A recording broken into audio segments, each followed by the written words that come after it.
Muy bien, y a propósito de este tema, vamos a conversarlo con Juan Villena, médico infectólogo que ya se encuentra con nosotros. ¿Cómo está? Bienvenido al programa, buenos días.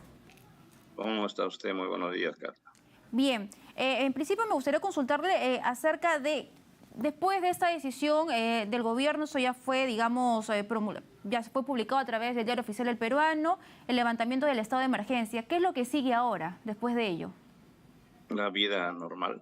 O sea, que la gente se dedique a hacer su vida como lo hacía antes, pero por supuesto, teniendo un poco más de precaución para evitar enfermedades infecciosas de cualquier naturaleza. Por ejemplo, ya tenemos que haber aprendido a lavarnos las manos, y que es una condición habitual eh, en la vida. Debe ser una condición habitual en la vida cada vez que tocamos algún objeto que no sabemos quién lo ha cogido o dónde ha estado o qué ha sucedido, con mayor razón después de ingresar al baño, cuando salimos del baño, cuando vamos a comer algún tipo de alimento. Es fundamental tener esta costumbre por siempre. La otra condición que también es importante es recordar que las enfermedades infecciosas respiratorias se pueden transmitir especialmente en ambientes cerrados, donde no hay buena ventilación y estamos muchas personas, por lo cual debemos ser un poco más cuidadosos en estas circunstancias, tratar de evitar las aglomeraciones. Y en todo caso, si alguien considera conveniente utilizar la mascarilla, pues tiene que usarla sin ninguna incomodidad. No está prohibido el uso de mascarillas. Lo que sucede simplemente es que ya no es obligatorio, y esto debe estar en decisión de cada persona. Si alguien quiere caminar por la calle o por donde fuere con una mascarilla, bienvenido. Nadie le va a llamar la atención y nadie le va a decir sáquese la mascarilla, sino todo lo contrario. Esa persona será quien decida autocuidarse, que creo yo es el camino siguiente. La prevención de las enfermedades en general, las enfermedades infecciosas o las enfermedades crónicas, hipertensión, diabetes, qué sé yo, debe estar en la mente de cada uno de nosotros, dado que el gobierno siempre lo menciona, pero no hace mucho, no hace lo que debe hacer para prevenir con la atención en el primer nivel. No hay atención primaria bien planificada en nuestro país. Por lo tanto, creo que aquí es de su momento para que la población tome sus propias decisiones y se proteja con las enfermedades transmisibles. El que se levante el estado de emergencia y por ende sus restricciones, ¿quiere decir que ya no hay pandemia en nuestro país o quiere decir que la hay, pero que hay que actuar con cautela y con ciertas libertades? Bueno, la palabra pandemia no es que sea de un país. O sea, pandemia en un país no existe. Ujú. Pandemia es la enfermedad infecciosa y transmisible que se encuentra distribuida en por lo menos 3 regiones en el mundo y en cifras mucho mayores de las habituales. En cualquier caso, el virus sigue circulando en el mundo en concentraciones bajas. El virus está presente, pero la cantidad de personas infectadas día a día cada vez es menor. Por lo tanto, el tema más importante es si hay actividad de enfermedad o no hay actividad de enfermedad de la cual uno deba estar preocupado o tenga que estar angustiado, ansioso y pensar que va a morir, ¿no? Con esta enfermedad hay varias condiciones. La primera, que no es altamente mortal, lo que sí es una infección que es altamente contagiosa.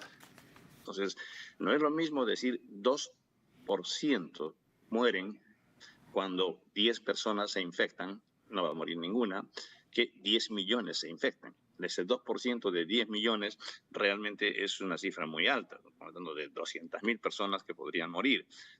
Por eso, la cifra en porcentaje, si bien es cierto, es muy baja con esta enfermedad, la transmisibilidad es alta, y por ello es que las razones por las cuales debemos protegernos es fundamental. Sin embargo, cuando la cantidad de virus y de personas que se infectan día a día es cada vez menor, la letalidad termina siendo insignificante, si es que cabe la expresión. Y a propósito, también le comento que nos están viendo en vivo a través de nuestras redes sociales y hay personas que ya hacen algunas consultas y es importante por eso hablar con especialistas para poder absolver al menos la mayoría de ellas. Preguntan Con qué va a gusto. suceder con las pruebas de descarte. Las pruebas de descarte de COVID-19, porque recordar que en nuestro país puede haber bajado la tasa, pero cada país tiene un escenario distinto. ¿Qué va a suceder con esas pruebas y en estos centros en los que se había establecido para que las personas puedan llegar y realizarse estos descartes de forma gratuita? ¿Qué va a suceder en ese caso? Bueno, lo mismo que pasa con cualquier otra enfermedad infecciosa en condiciones en que se hacen las pruebas a las personas en las que se sospeche la infección. O sea, no se trata de, ¿sabe qué? Tengo un poquito de moquito en la nariz, tengo un dolor de garganta, quiero que me hagan mi prueba de H1N1, quiero que me hagan mi prueba de coronavirus, quiero que me hagan mi bacilo de tuberculosis, en fin. Esa es una esa es una decisión que se toma en el centro asistencial donde uno acude a hacerse evaluar, o el médico que atiende al paciente y decide que se haga la prueba. La prueba está a disposición y se va a poder desarrollar en cualquier laboratorio quien desee hacerse la prueba y que tenga síntomas que hagan sospechar la infección.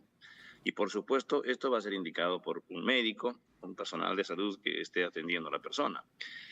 Lo que sí cabría pensar es que si con el tiempo, con la evolución de esta infección y las mutaciones que se seguirán produciendo, porque hasta el día de hoy se siguen produciendo, como ustedes saben, el virus sigue mutando, sigue mutando.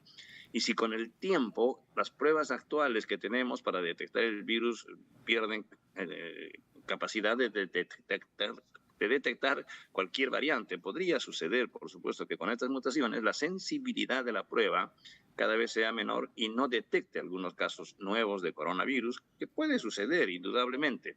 Sin embargo, hasta hoy está claro que las pruebas con las que contamos detectan al virus Omicron en sus últimas variantes, inclusive las que están saliendo en los últimos tiempos, y sigue detectando el virus. No hay que angustiarse con las pruebas en términos de si es capaz o no de escapar algún virus en la detección.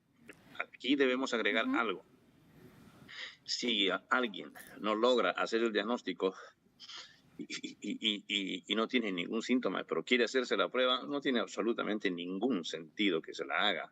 Y aún teniendo un dolor de garganta muy leve, tampoco tiene sentido hacerse la prueba si es que uno no va a un centro asistencial. Y ya no se trata de ver si tengo o no tengo por curiosidad. El temor que había al inicio y nadie quería tener coronavirus, creo que a estas alturas ya debe ser superado y debemos tener mucha más tranquilidad que al inicio de la infección. Importante la anotación. Otra consulta acerca de las vacunas de refuerzo. ¿Con cuánta frecuencia se van a dar? ¿Va a ser cada año? ¿Cómo se va a establecer ello? No, eso es imposible que les diga cómo será en el futuro. En el futuro va a ser de acuerdo a cómo se mueva la presencia del virus y la posibilidad de que existan vacunas nuevamente. O sea, hasta hoy hay vacunas y se van a seguir aplicando cuando sea necesario a las personas que no se han vacunado, especialmente o las que tienen 2 dosis para que tengan la tercera dosis, que es la dosis llamada de refuerzo. La verdadera dosis de refuerzo es la tercera dosis, porque las 2 primeras son las que se deben recibir de todas maneras para estar vacunado. Entonces, a partir de la tercera dosis decimos dosis de refuerzo. Una primera dosis, la tercera dosis es una primera dosis de refuerzo, los que tienen 4 es una segunda dosis de refuerzo y así sucesivamente. Si es que aparece una nueva cepa o una nueva variante del virus que ya no sirva la vacuna que se han aplicado a las personas que están vacunadas y lo afecte de todas maneras, habrán 2 opciones: que esa persona que hace la enfermedad pues la desarrolle y forme anticuerpos contra el nuevo virus que le infecte. Es una opción. Y a partir de una nueva presencia de variantes del virus, el sistema de salud mundial, o sea, los laboratorios, decidirán si es conveniente o no desarrollar nuevas vacunas, como sucede, por ejemplo, con influenza. En influenza, la influenza estacional que aparece prácticamente cada año viene un nuevo virus de influenza y paralelamente se va desarrollando una nueva vacuna para proteger a las personas, especialmente mayores de 65 años. Y entonces en esta condición, o de alto riesgo, y en estas condiciones puede suceder que en el futuro, si el virus sigue circulando y está mutando de manera que se transforme en un riesgo de alto nivel, sería conveniente una nueva vacuna contra la variante que esté circulando en ese momento. Y es lógicamente las personas de alto riesgo. Y a propósito de personas de alto riesgo, ¿qué sucede con las personas que tienen alguna comorbilidad o, en todo caso, que han quedado con alguna secuela por el COVID-19 y que están haciendo en estos momentos control remoto? ¿Ellas tienen que volver a su centro de labores de forma presencial tras esta decisión del gobierno? A ver, son 2 temas distintos. Uno, las personas que han quedado con una secuela o lo que llamamos hoy día post-COVID, síndrome de post-COVID. No tiene nada que ver el síndrome post-COVID con que puedan o no asistir a su centro laboral, cualquiera sea la labor que tengan que desarrollar, salvo que, por ejemplo, tengan un dolor intenso muscular y que no puedan ni siquiera coger el mouse o cualquier condición similar. Pero si han tenido COVID y hoy día están en buen estado, ninguna, absolutamente ninguna razón para que no regresen a su centro laboral. Esto es en primer lugar. Y en segundo lugar, tener en mente que la vacunación es voluntaria. Si hay personas que no se han vacunado, tienen que regresar a trabajar. Ese es un problema personal, absolutamente personal. No me da la gana de vacunarme y por eso no quiero ir a trabajar. Qué chistoso, ¿no es cierto? Bueno, entonces no nos da la gana de pagarle. Pues usted vea a qué se dedica. Así de simple. ¿Por qué? Porque creo yo que la responsabilidad personal es, en primer lugar, fundamental. Yo me cuido. Me cuido no quiere decir no me vacuno. Me cuido tampoco quiere decir, ya no salgo a trabajar. Sí, pues, pero me voy a jugar fulbito, me voy a la calle, hago todo lo que quiero, pero no me vacuno y no voy a trabajar. Eso no tiene absolutamente ningún asidero. Eso no tiene absolutamente ningún asidero, porque hay gente que se va a la calle a comer, se va al cine, al teatro, sale a pasear y no quiere ir a trabajar. No, pues, no, Así eso es. no es absolutamente, eso es algo absolutamente inadecuado, incorrecto, ¿no? Y hasta antiético. Imagínese en personal de salud. En personal de salud, que un médico atiende en su consultorio privado, atienda en una clínica privada y no desee ir al hospital porque, uy, caray, es mucho riesgo, ¿no es cierto? Eso es absolutamente inadmisible. Lo mismo el personal de enfermería, las obstetrices o quien fuere un trabajador de salud no tiene ninguna razón para decir al hospital no voy, pero a mi centro privado sí voy. Eso no es correcto. Y lo mismo, no puede haber algún docente que vaya a dictar clases particulares, que esté en una academia o que esté dictando clases en congresos, ¿no es cierto? Ujú. En las universidades privadas, en las universidades públicas o en los colegios. Por ningún motivo puede suceder que uno anteponga el pretexto, porque eso es todo, el pretexto de estar en riesgo de infectarme en determinados ambientes. ¿Qué ambientes? Los públicos, donde yo enseño o donde trabajo. Pero los privados, donde recibo un segundo ingreso y de repente mayor que el primero, por supuesto, no tengo ningún riesgo. Eso creo yo que debe quedar absolutamente claro, que no hay ningún fundamento para que nadie justifique hasta la muerte, porque yo he tenido oportunidad de conversar con algunas personas que dicen, no, pero hay riesgo. Momentito, pues, un momentito. Primero seamos responsables y desarrollemos la labor que nos corresponde. Cuidémonos en la forma que corresponde.